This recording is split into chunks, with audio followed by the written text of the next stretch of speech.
বাংলাদেশ জামাত ইসলামের আমির ডক্টর শফিকুর রহমান বলেছেন, আমরা দুটি রোডম্যাপ চাচ্ছি।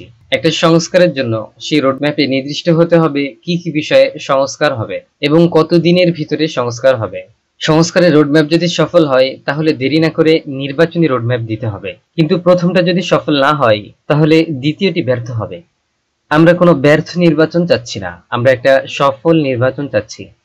কক্সবাজারে নিহত সেনাবাহিনীর লেফটেন্যান্ট তানজিম সরোয়ার নির্জনের গ্রামের বাড়ি টাঙ্গাইল সদর উপজেলার করের বেতকায় শনিবার ২৮ সেপ্টেম্বর রাত ১০টায় তার পরিবারকে সান্ত্বনা দেওয়ার পর সাংবাদিকদের সাথে তিনি এসব কথা বলেন।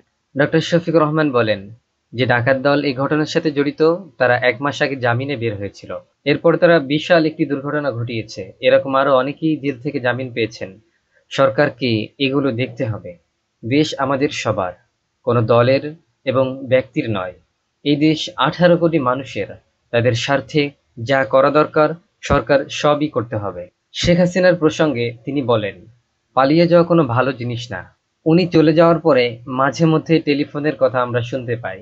আমার মনে হয় তিনি এখান থেকে সরে গিয়েছেন। নিশ্চয়ই তিনি উপলব্ধি করেছেন দেশের মানুষ তাকে ভালোবাসে না। যেহেতু দেশের মানুষ তাকে ভালোবাসে না, জোর করে আবার নিজেকে স্থান করা বুদ্ধিমত্তার কাজ হবে না বলে আমি মনে করি। তিনি যদি অপরাধী হন, কোনো অপরাধ করে থাকেন, তাহলে তাকে বিচারের আওতায় আনতে হবে। তিনি আরো বলেন, আমরা নীতিগত সিদ্ধান্ত নিয়েছি, আইন আমরা হাতে তুলে নিব না, কিন্তু সুনির্দিষ্ট অভিযোগ যাদের বিরুদ্ধে রয়েছে তাদেরকে অবশ্যই আইনের আওতায় এনে শাস্তি দিতে হবে। কে ষড়যন্ত্র করছে না করছে এটা বড় কথা নয়। জাতি কিন্তু এখন ঐক্যবদ্ধ ও মজবুত। গোটা যুব সমাজের বিরুদ্ধে তারা দাঁড়িয়ে গণহত্যা করেছে। নৈতিক দিক থেকে তারা পরাজিত হয়েছে।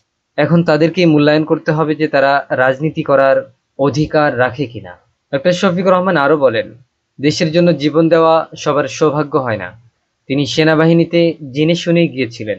এটা জীবন মৃত্যুর খেলা এবং দেশ রক্ষার খেলা। এটা জেনেই তিনি সেখানে গিয়েছিলেন। আলহামদুলিল্লাহ, তার বাবা মাকে এরকম একটা সন্তান দিয়ে ধন্য করেছেন। আমরা এখানে আসিনি ওনাদেরকে গর্বিত করতে, আমরা এসেছি নিজেরা গর্বিত হতে। তিনি আরো বলেন, এরকম বাবার কপালে চুমু দেওয়া আমার জন্য সৌভাগ্যের ব্যাপার। আমরা মনে করি এটা আমাদের জাতীয় নাগরিক দায়িত্ব, তাদের প্রতি সম্মান দেখানো। আমি সম্মান দেখানোর জায়গা থেকে এখানে এসেছি। আপনাদের সবার প্রতি, এলাকার মানুষের প্রতি আমার অনুরোধ থাকবে, আপনারা তাদের বুকটা ভরে রাখবেন। আপনারা তাদের খোঁজ খবর নেবেন, আমরাও যতটুকু পারি পাশে থাকব।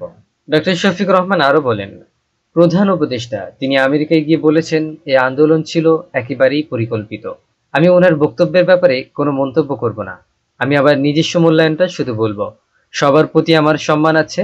আমার জানা মতে এই আন্দোলন ছিল ছাত্রদের রাইট ইস্যুর ব্যাপার, অধিকারের ব্যাপার। সেই অধিকারটা অন্য কিছু নয়। নির্যাতনের পরিবারের সাথে তিনি দীর্ঘ সময় কথা বলেন। তার বাবা সরোয়ার জাহান, দেলোয়ার, মা শাহনাজ খান ও বড় বোন তাসনুভা সরোয়ার সূচিকে সাথে নিয়ে তিনি দোয়া করেন। এ সময় জামাত ইসলামের কেন্দ্রীয় সেক্রেটারি জেনারেল রফিকুল ইসলাম খান, জেলা জামাতের নায়েবে আমির অধ্যাপক খন্দকার আব্দুর রাজ্জাক, জেলা সেক্রেটারি হুমায়ুন কবির, জেলা সহকারী সেক্রেটারি হোসনি মুবারক বাবুল সহ দলের অন্য নেতৃবৃন্দ উপস্থিত ছিলেন। প্রসঙ্গত, গত সোমবার দিবাগত রাতে দায়িত্ব পালনকালে কক্সবাজারের চকরিয়া উপজেলার ডুলহাজারা ইউনিয়নের পূর্ব মাঝপাড়া গ্রামে ডাকাতির ছুরিকাঘাতে লেফটেন্যান্ট তানজিম সরোয়ার নির্জন নিহত হন।